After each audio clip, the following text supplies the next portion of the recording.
আসসালামু আলাইকুম সম্মানিত ভিউয়ার্স, আজ 16 ডিসেম্বর। আমরা সবাই জানি বাংলাদেশের বিজয় দিবস। এই দিবসটি আমরা বাংলাদেশে সবাই উদযাপন করি বিজয় দিবস উপলক্ষে। এখন আমার প্রশ্ন হলো, এই যে post Narendra Modi verify ID থেকে এই পোস্ট করেছে, এইটা নাকি ভারতীয়দের বিজয়। তাহলে আমার প্রশ্ন হলো, তাহলে বাংলাদেশের বিজয় কোথায় গেল?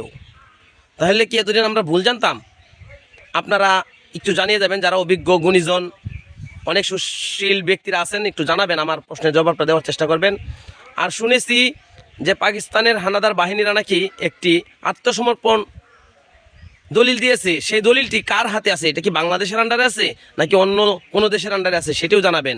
যদি দলিল না থাকে তাহলে বাংলাদেশের বিজয় আসলে কীভাবে হইল সেটা প্রশ্নবিদ্ধ হয়ে গেল।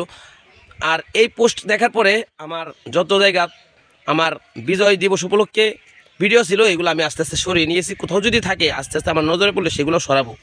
কারণ এই বিজয় যদি তাদের হয় তাহলে আমি উদযাপন করে কী লাভ, একটু আপনারা জানাবেন গুণীজনেরা।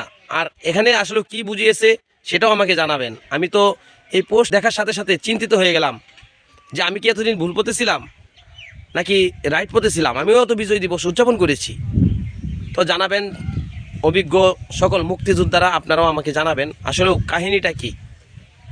আমরা কি আসলে ভুল ইতিহাস জানি নাকি আমাদেরকে ওদের ইতিহাসগুলো খাওয়ানো হচ্ছে, তা একটু জানাবেন।